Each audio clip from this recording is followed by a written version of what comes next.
हमें छोटी से छोटी चर्चा भी ईश्वर के साथ करनी चाहिए।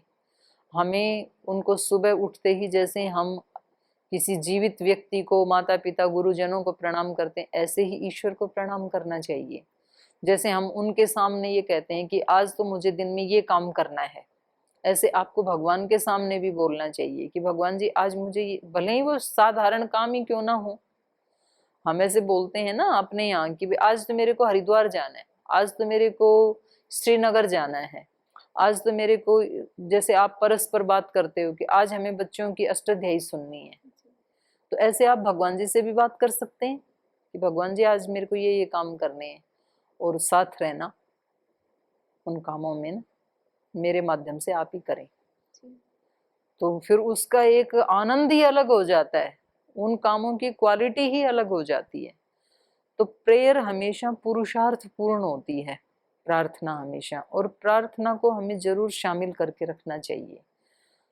तो हम अपनी तरफ से जितना उसने दिया है वो भी उसी की शक्ति है, और जो अपनी शक्ति से फिर ऊपर वाला जो काम है, क्योंकि सारे काम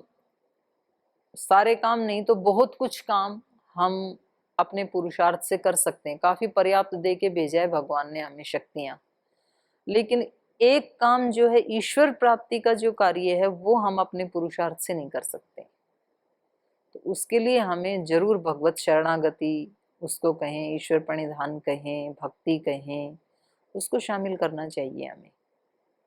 मतलब जब हम ये कहते हुए सुनते हैं, ऐसी बहुत बार चर्चा होती है कि भगवान जो है ईश्वर, वो बिना कर्म के कोई फल देते नहीं हैं। तो जब सब कुछ कर्म फल व्यवस्था पर चल रहा है तो प्रार्थना किस लिए करनी? तो अब ये उत्तर निकल के आता है कि प्रार्थना के बिना जो भगवत नाते हम कर्म करना चाहते हैं वो नहीं हो सकते। बाकी हमें स्थूल फल तो प्राप्त हो जाएंगे। हाँ, और वो नहीं हो सकता, और जो आप कर रहे हो ना उसका भी क्रेडिट आपको भगवान को ही देना चाहिए। आत्मा में भी जो शक्तियां हैं, आत्मा की अपनी जो मौलिक शक्ति है ना वो तो बहुत कम है। जी। मैं हूं बस इतनी शक्ति है, बाकी तो सब निमित्त से आई हैं। और वो जो निमित्त हैं वो भगवान के ही अनेक रूप हैं, चाहे वो गुरुजनों से आई हैं, चाहे प्रकृति से आई हैं, चाहे किसी अपने माता पिता आदि से आई हैं। तो वो सारी, वो जो नैमित्तिक ज्ञान है ना, ज्ञान सारा भगवान का है। श्री अरविंद ने एक पुस्तक लिखी है, छोटी सी पुस्तक है, माता। तो उसमें वो धन के बारे में लिखते हैं, उसमें चौथा चैप्टर है। वो कहते हैं जब आप किसी से धन मांगते हैं तो आपको ये नहीं सोचना चाहिए कि ये इस व्यक्ति का धन है, वो व्यक्ति तो उसका ट्रस्टी है। धन तो सारा भगवान का है और हम तो इसके ट्रस्टी हैं, मतलब थोड़े समय के लिए उसको यूज करने के लिए आए हैं। तो ऐसे ही जब हम किसी व्यक्ति से कुछ पढ़ते हैं, कुछ ज्ञान लेते हैं गुरुजनों से, माता पिता से, तो वास्तव में वो ज्ञान उस व्यक्ति का नहीं, वो ज्ञान तो ईश्वर का है। तो हम ऐसा ही मान करके कि एक चैनल के माध्यम से ईश्वर का ज्ञान मेरे पास आ रहा है या ईश्वर का धन मेरे पास, वो लोग ट्रस्टी हैं केवल। तो उन व्यक्तियों को भी ऐसे ही सोचना चाहिए और इस लेने वाले व्यक्ति को भी ऐसे ही सोचना चाहिए। तो आप जो कह रहे हो ना कि हम कुछ काम तो अपने बल पे करते हैं, तो जो हम अपने बल पे करते हैं उसका भी श्रेय हमें भगवान को देना चाहिए, क्योंकि मूलतः वो जो शक्ति मिली है हमें कार्य करने की, वो ईश्वर से मिली हुई है। हाँ, वो सारी शक्तियां ईश्वर की हैं, हमारी नहीं है। तो इसलिए वेदांत वाले तो मानते यही हैं। वो जो अद्वितीय अद्वैतवाद जो कह रहे हैं ना, तो वो इस भाव में है वो अद्वैतवाद, क्योंकि उसके अलावा और कुछ है ही नहीं। मतलब ये कोई कल्पना नहीं है, ये वास्तविकता है कि हमारे अंदर जो भी शक्ति है हाँ, वो क्योंकि ईश्वर ने दी है, इसलिए ये मानने में हमें थोड़ा सा भी संशय या ऐसा नहीं हमारे मन में आना चाहिए कि हम हाँ, ऐसा क्यों माने। वो हाँ, वास्तविकता है ये कि वास्तविकता है ये। जो शक्ति है वो ईश्वर प्रदत्त है, इसलिए हमारे माध्यम से ईश्वर करवा रहे हैं वो काम। बिल्कुल बिल्कुल, क्योंकि चाहे वो किसी भी निमित्त से आई है जी। पर वो है ईश्वर की ही। तो इसको हम स्थूल उदाहरणों से भी देख सकते हैं। माने एक जो जमीन का टुकड़ा आज हमारे नाम पे है, हमारा घर, मकान या खेत, तो उससे पहले आप उसके इतिहास में जाओगे तो करोड़ों लोगों के नाम उसकी रजिस्ट्री हो चुकी है, और आज हमारे नाम और हमारे बाद भी करोड़ों के नाम होगी। ये हम कोई अंतिम व्यक्ति नहीं है। लेकिन वास्तव में वो भूमि किसकी है? जी वास्तव में तो ईश्वर की है। जी तो ईश्वर थोड़े थोड़े दिन के लिए उनको नाम करवाने देते हैं, चलो भाई तुम फाइलें चढ़ाते जाओ, भरते जाओ, तो कोई बात नहीं, ये ईश्वर की कृपा है हमारे ऊपर।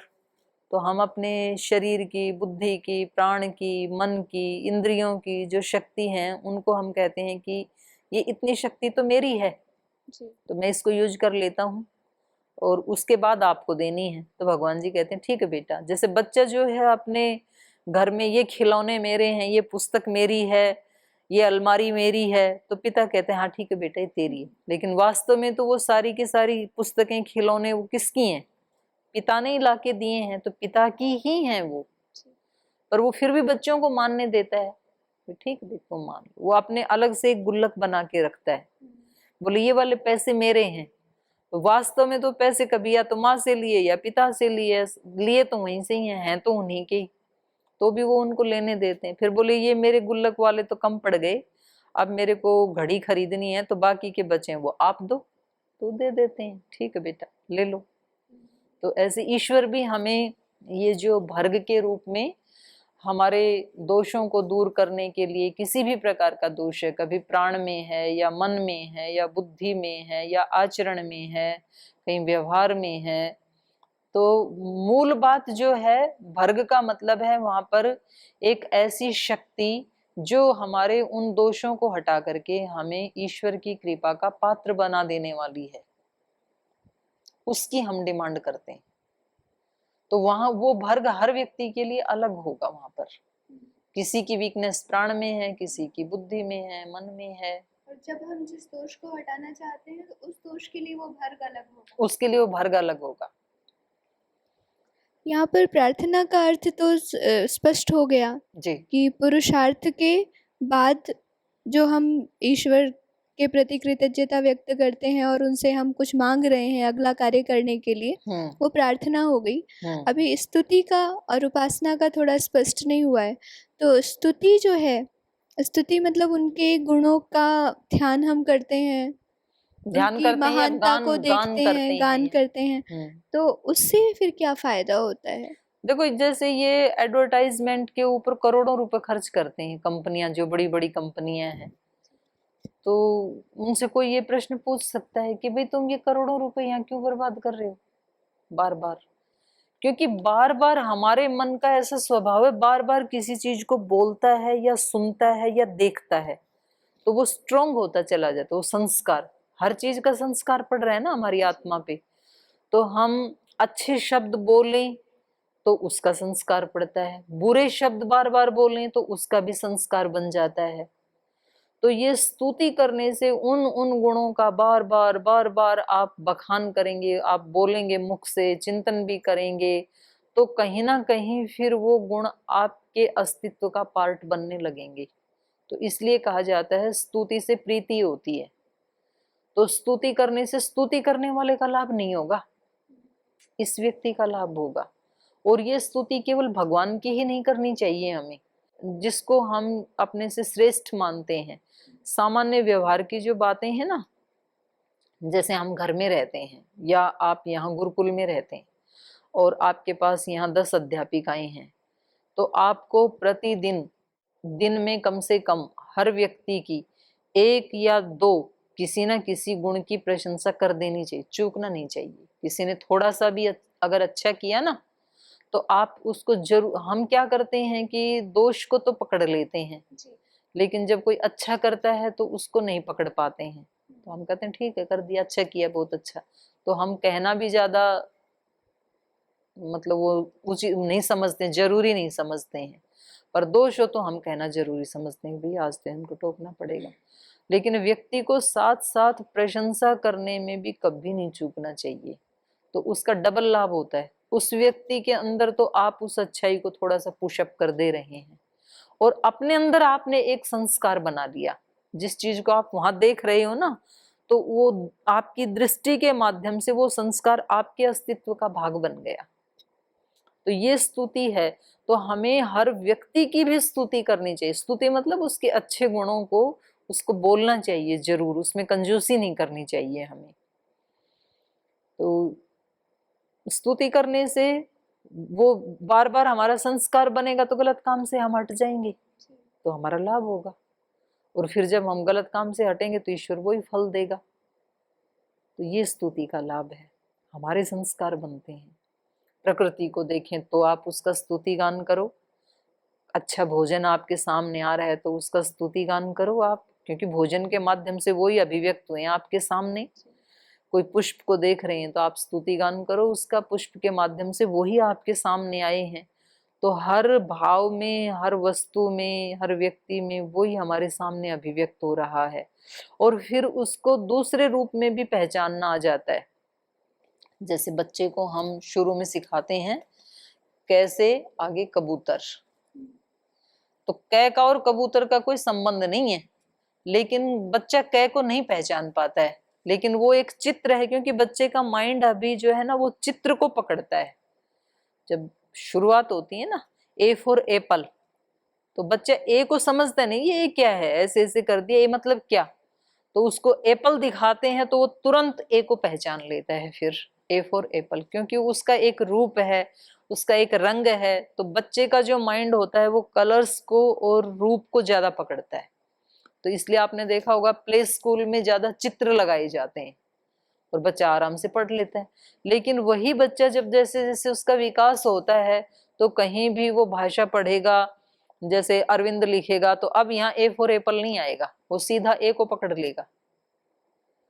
तो ये जो अनेक अनेक रूप भगवान हमारे सामने लाते हैं, जिनकी हम स्तुति करते हैं, तो उनके माध्यम से वही अभिव्यक्त हो रहा है। तो जब हमें वो एक जगह पकड़ में आ गया ना, तो फिर वो हमें सब जगह पकड़ में आ जाता है। ए फॉर एप्पल एक बार समझ में आ गया ना, तो अब भाषा आप कितनी भी बोलो वो ए सब जगह समझ में आ जाएगा। उसके बाद एप्पल गायब हो जाएगा, फिर ए बच जाएगा केवल। तो ये रूप सारे गायब हो जाएंगे। एक बार प्रैक्टिस करनी होती है कि हम अपने इस रूप में उसको अनुभव करें, या जो हमारा कोई श्रद्धेय है, हमारा कोई गुरु है, हमारा कोई माता पिता है जिसमें हम भगवान का दर्शन कर सकते हैं, तो वहां एक जगह यदि हमने पक्का कर लिया, फिर हमें दूसरे रूपों में भी वो रूप गायब हो जाएगा। फिर हम दूसरी जगह भी उसको पहचानने लगेंगे। तो ये स्तुति का फायदा है। तो इसके अनेक वेदों में सूक्त के सूक्त हैं, कहीं किसी रूप में उसकी स्तुति की जा रही है, कहीं सूर्य आदित्य के रूप में उसकी स्तुति की जा रही है, तो कहीं वायु के रूप में उसकी स्तुति, प्राण के रूप में स्तुति की जा रही है, तो कहीं अन्न के रूप में, कहीं सोम के रूप में, कहीं ब्रह्मचर्य के रूप में, कि एक एक रूप को लेकर के आप उसको पहचानो वहां पर। और कहीं एक सूक्त में भी यदि आपने उसको ठीक से पहचान लिया तो फिर आप सारे रूपों में आराम से उसको पहचान पाओगे। तो ये स्तुति का फायदा है। और उपासना का मतलब है कि वो तो हो जाती है, फिर जिसकी आप स्तुति कर रहे हैं परिणाम है उपासना। जिसकी आप स्तुति कर रहे हैं, जिससे आप प्रार्थना कर रहे हैं, तो निश्चित रूप से आप उसके नजदीक हो ही जाते हैं फिर, और फिर आपको उसकी अनुभूति भी होने लगती है। और वो फिर मतलब अंतिम चीज है, फिर उसको व्यक्ति छोड़ता नहीं है। तो जिसको हमने उपासना कहा, या सामवेद में जिसको हमने उसको भक्ति कहा, या योग दर्शन में ईश्वर प्रणिधान कहा, तो वो एक सहज अवस्था है। वो वाणी से बोलने की नहीं है, उसकी अनुभूति होती है अंदर से साधक को। तो वो चेतना का एक स्तर है, जो हमने शुरुआत की ना कि भाई अपने चित्त की एक फ्रीक्वेंसी सेट करना। तो ये जो योगी हैं वो उनके चित्त की एक फ्रीक्वेंसी वहां सेट हो रखी है, तो वो ईश्वर प्रणिधान से नीचे उतरते ही नहीं है। और वो फ्रीक्वेंसी सेट करने का एक ये भी फिर तरीका हमें समझ में आ जाता है कि जिस गुण को हम अपने अंदर धारण करना चाहते हैं, उस गुण की स्तुति करें। वो गुण जिसके भी अंदर है, उसको हम प्रश्रय दें अपने। बिल्कुल प्रश्रय। ये बहुत अच्छी बात पूछी आपने। देखो, जैसे मान लो कि हम कोई व्यक्ति हमारे से ज्यादा हमें विद्वान लग रहा है, और हमें लगता है कि भाई हमें उससे थोड़ा तकलीफ होती है, तो हम फिर उसके दोष ढूंढने लगते हैं कि क्या है, विद्वान है तो क्या है, आचरण तो देखो एक तरह से, ऐसी विद्या का क्या फायदा है। तो एक तरह से जब हम विद्या को क्रिटिसाइज कर रहे हैं, तो यद्यपि हम तो विद्या के क्रिटिसाइज करने के माध्यम से उस व्यक्ति को क्रिटिसाइज करना चाह रहे हैं, लेकिन वास्तव में जब हम ज्ञान को क्रिटिसाइज कर रहे हैं तो ज्ञान तो भगवान का गुण है, तो हम भगवान के गुण को क्रिटिसाइज कर रहे हैं, तो फिर वो गुण कभी भी हमारे पास नहीं आएगा। ये जो इसको बोलते हैं ना लॉ ऑफ अट्रैक्शन, आज की भाषा में आकर्षण का नियम, हम जिन चीजों को सोचते हैं वो चीजें आकर्षित होती हैं हमारी तरफ, ये नियम है। आप उसके बारे में जाने या ना जाने, वो नियम काम कर रहा है, क्योंकि हम जो भी सोचेंगे उसका संस्कार तो चित्त पे नहीं नहीं, वो बिल्कुल वाइब्रेशंस यहाँ है, मैंने बताया ना शुरू में, वो बिल्कुल अट्रैक्ट होती हैं, हमें पता नहीं चलता है, आती हैं वो चीजें हमारे पास। आप अच्छी को बुलाओ या बुरी को, सकल पदार्थ हैं जग माही, कर्महीन नर पावत नहीं, सब कुछ है यहाँ पे। तो जैसे ही हमने वहां उस चीज को क्रिटिसाइज किया, तो आपने भगवान की एक बहुत विशुद्ध ज्ञान शक्ति को क्रिटिसाइज कर दिया, और उसको क्रिटिसाइज करते हुए आप कभी भी विद्वान नहीं बन सकते, क्योंकि आपने खुद ही वहां बैरिकेड लगा दिया कि ये शक्ति को, जिसको आप क्रिटिसाइज कर रहे हैं वो आपके पास नहीं आएगी, और जिसको आप आह्वान कर रहे हैं वो जरूर आपके पास आएगी। तो इसका मतलब तो ये है कि यदि हमें किसी से ईर्ष्या भी हो रही है तो उसके उस गुण की प्रशंसा करनी चाहिए, हाँ, उसको और ज्यादा स्तुति करनी चाहिए उसकी, हाँ, ताकि वो हमारे अंदर भी आए, विकसित हो जाए। कि आपके अंदर और कोई दोष हो सकता है, लेकिन आपके अंदर ये अच्छा गुण है, और भगवान करे ये गुण हम सब के अंदर आई।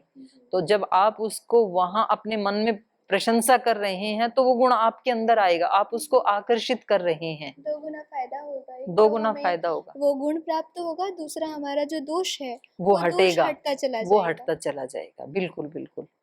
तो ये स्तुति प्रार्थना उपासना का बहुत बड़ा रहस्य है ये एक। और वेद में जितने भी मंत्र हैं, उन मंत्रों में इन तीनों विषयों को लेकर के, मतलब इन तीनों विषयों में से या तो तीनों या दो या एक, इनका किसी न किसी का ये ही वेद त्रयी जो हम बोलते हैं, ज्ञान कर्म उपासना, तो किसी न किसी रूप में हम उन चीजों को ही अट्रैक्ट करते हैं जी, या तो ज्ञान को अट्रैक्ट करते हैं, यही वेद का विषय है, यही वेद का विषय है, त्रयी विद्या, प्रार्थना और उपासना। जिसको उपासना का मतलब है कि वैसा बन ही गए हम जी, उसके पास बैठ गए तो वो उसके गुण हमारे अंदर आई जाते हैं, तो ये उपासना का। तो आज के परिप्रेक्ष्य में मेरे मन में अभी एक प्रश्न आ रहा है। तो आज जैसे हम न्यूज़ चैनल्स देखते हैं, हर समय वहाँ पर कुछ न कुछ नेगेटिव न्यूज़ हमारे सामने आती रहती है, तो ये भी एक कारण हो सकता है समाज में जो हमें विकृतियाँ थोड़ी ज़्यादा दिखाई देती हैं। बहुत बड़ा कारण है, बहुत बड़ा कारण है ये तो इसके ऊपर तो बहुत सर्च हुए हैं, रिसर्च हुए हैं जी। तो कुछ व्यक्तियों ने, ऐसे कुछ माताओं ने बताया, कुछ पुरुषों ने भी बताया कि जैसे उन्होंने कोई एक विशेष लक्ष्य रखा कि 2 महीना मुझे अब कोई चैनल नहीं देखना है, कोई बाहर के व्यक्ति से नहीं मिलना है। एक उस समय पता नहीं आप हरिद्वार थे या वहां से आ गए थे, जब आचार्य सत्यजीत जी वहां आए थे न्याय दर्शन के लिए, तो उस समय एक गुजरात से एक व्यक्ति आए थे, तो वो उनकी बेटी को आंखों पे पट्टी बांध देने के बाद भी वो पढ़ लेती थी अखबार। तो फिर उनसे पूछा कि भी आपने ये ऐसा कैसे किया, तो उन्होंने बताया कि ये कोई बहुत ज्यादा कठिन नहीं है, आप 8-10 दिन के, छोटे बच्चे हैं वो, तो 8-10 दिन के प्रैक्टिस करने से ही उनको ये उपलब्ध हो जाता है, बड़े हैं उनको और थोड़ा टाइमिंग बढ़ाना पड़ सकता है। और उन्होंने वहाँ किया भी, जो अपने आचार्य कुलम के छोटे छोटे बच्चे थे उनमें कईयों को वो कलर पहचान पा रहे थे आंख पे पट्टी बांधने के बाद भी। तो उन बच्चों को बस यही करवाया गया था कि वो कोई पेपर नहीं पढ़ेंगे, कोई न्यूज़ चैनल नहीं देखेंगे, और ज्यादा से ज्यादा मौन में रहेंगे, एकांत में रहेंगे, उन शक्तियों का आह्वान करेंगे, और उससे हो गया वो। तो ये न्यूज़ चैनल वाला तो बहुत बड़ा इफेक्ट है। ये न्यूज़ चैनल, मोबाइल, ये जब से ज्यादा एक्टिवेट हुए हैं तब से लोगों के जीवन में ये डिप्रेशन, तनाव ये ज्यादा बढ़ गए।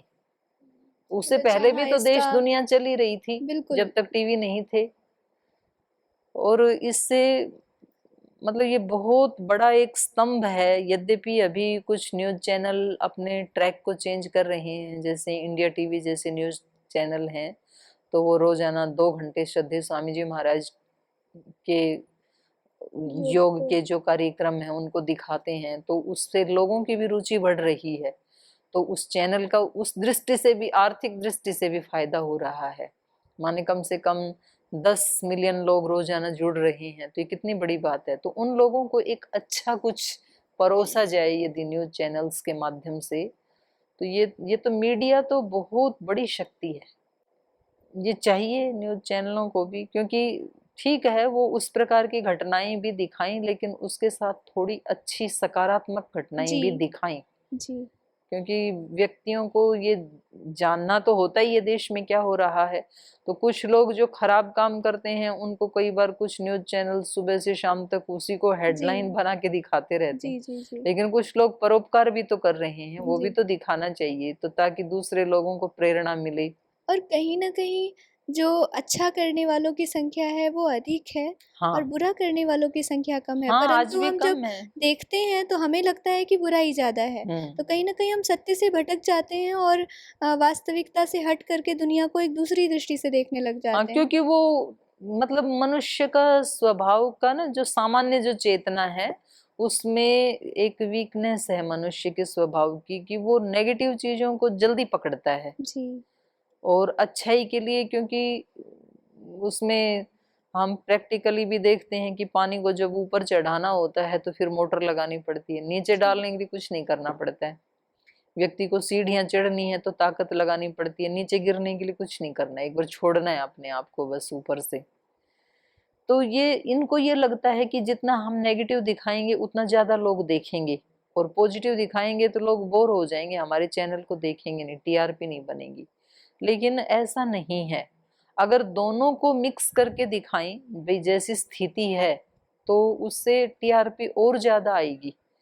तो हमें अच्छाई जो है वो ज़्यादा होती है, क्योंकि अच्छाई के बेस के ऊपर ही तो संसार टिका हुआ है। जी, बुराई इतनी ज़्यादा नहीं होती, पर बार-बार, बार-बार जब उसको दिखाया जाता है, तो व्यक्ति को मतलब कुछ लोग सुबह से शाम तक यही दिखाते रहते हैं, घोर कलयुग आ गया है, बहुत बुरा हो रहा है, आजकल अपने परिवार पे भी विश्वास नहीं है। ये सच है, लेकिन वो ऐसा काम करने वालों की संख्या कितनी है? जी, मैंने सुना कि लॉकडाउन के दौरान जो घरों में रह रहे थे, तो मतलब कुछ पिता भी अपने पिता धर्म से नीचे गिर गए, कुछ अपने संबंधी भी अपने उन संबंधों से नीचे गिर गए, मतलब उन्होंने ऐसी घिनौनी हरकतें की। लेकिन उनकी संख्या कितनी है? मुश्किल से 130 करोड़ में से 4-5 संख्या होगी। प्रणाम दीदी। जैसे अभी बहन ने पूछा कि न्यूज़ चैनलों पर हम देखते हैं, जैसे उसमें आजकल ज़्यादा खबरें जो अच्छी नहीं है, अपने चेतना को मतलब नीचे हम पहुंचाते हैं, वैसी वाली खबरें ज़्यादा होती हैं। हुँ, लेकिन इसके विपरीत भी तो देश दुनिया में चल रहा है, अच्छी चीज़ें भी होती हैं। हुँ। तो हम अपनी जो निम्न स्तर पे जा रही मतलब है उन अच्छी चीज़ों को हम कैसे आत्मसात करें? जी, मतलब लोगों को ऐसा क्या साधन है कि उनको वो अच्छाई भी दिखाई दे? जी, ये प्रश्न है जी, कि भाई उसके लिए तो न्यूज़ चैनल देखते हैं हम, जी, तो उसमें कुछ हमें करना नहीं पड़ता, बस सुबह उठते ही न्यूज़ चैनल देखो या अखबार देखो, और आजकल तो टीवी भी खोलने की ज़रूरत नहीं है। आजकल तो व्हाट्सएप के ऊपर, फेसबुक के ऊपर वो सारा मसाला मिल जाता है, न्यूज़ चैनल भी मोबाइल पे ही आ जाते हैं सारे। तो अब दूसरा ऐसी कौन-सा मीडिया है, ऐसा कौन-सा साधन है जिससे हम अच्छाई को भी देख सकें? तो यहीं से तो हमने इस चर्चा की शुरुआत की थी कि हम अपने चित्त की जो हमारी चेतना है उसको कहाँ सेट करते हैं।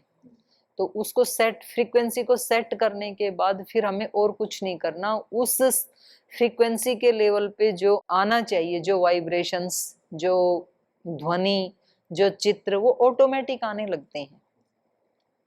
तो जैसे हमारे यहाँ अध्यात्म में अष्ट चक्रों की कल्पना की है, मूलाधार से लेकर के। चेतना यदि मूलाधार पे है तो अलग प्रकार के विचार होंगे व्यक्ति के, तो इसलिए वहाँ से उसका आरोहण करने की बात की जाती है, कुंडलिनी जागरण की, प्राणायाम के माध्यम से। और हम आज तो टाइम हो रहा है, अगली एपिसोड में हम ये भी चर्चा करेंगे कि ये जो प्राणों की सीक्वेंस है, भस्त्रिका, कपालभाति जो एक सीक्वेंस है, इसका भी कोई प्रयोजन है क्या कि इसके बाद ये करना चाहिए, शुरू में वो करना चाहिए, तो इसका भी कोई कारण है क्या? तो ये चेतना को उठाने का इसमें कारण है। तो जैसे ही मूलाधार से नाभि चक्र पे आएगी चेतना, तो आपके विचार, आपके भाव, व्यवहार अलग प्रकार के होंगे। जैसे वहां से भी चेतना उठ के हृदय चक्र पे हम सेट कर लेते हैं, तो आपके भाव, आपके विचार, आपका आचरण अलग प्रकार का होता है। तो अलग अलग जो स्थान पे, जैसे हम ये देखते हैं कि एक व्यक्ति जमीन पे खड़ा है तो उसको 10, 15, 20, 50 फीट का दिखाई देता है, उसके आगे क्या हो रहा है वो उसको नहीं दिखता है। जैसे कोई गाड़ी आ रही है 1 किलोमीटर दूर है और आप ग्राउंड फ्लोर पे बैठे हैं तो आपको नहीं दिखाई देगी, लेकिन जैसे आप छत पे चले गए तो आपको दिखाई देगी 1 किलोमीटर से वो, जबकि ग्राउंड पे वो 5 मिनट के बाद दिखाई देगी आपको। और आप उससे भी ऊपर उठ गए तो आपको 10 किलोमीटर से दिखाई दे जाएगा। ऐसे आप उठते जाएं, आप फ्लाइट में चले गए तो आपको पूरी पृथ्वी एक साथ दिखाई देती है, उसमें भी जो निकट शहर वो ज्यादा स्पष्टता से दिखाई देता है।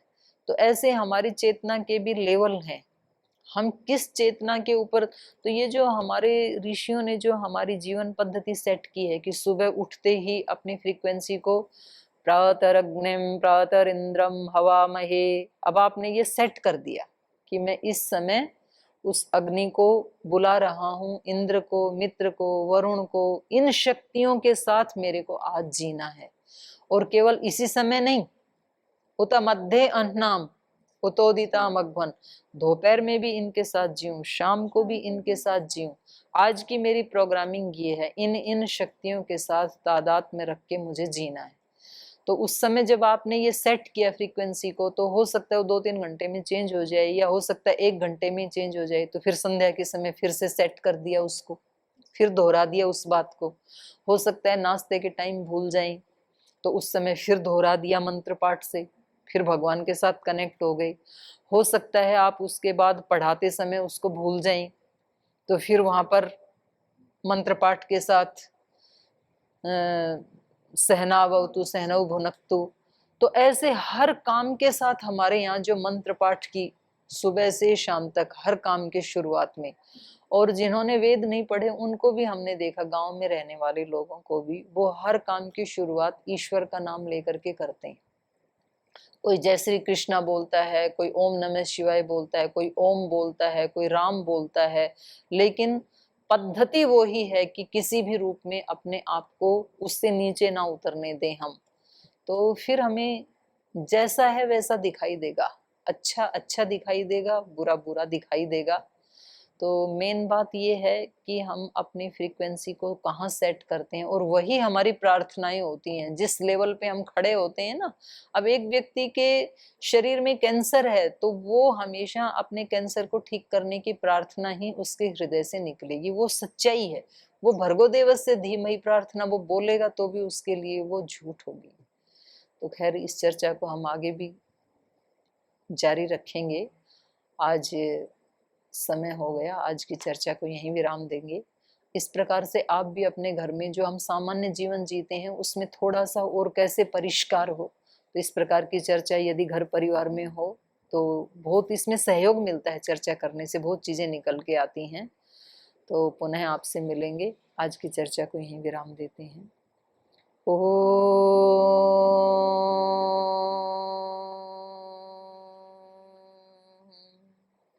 शांति शांति शांति।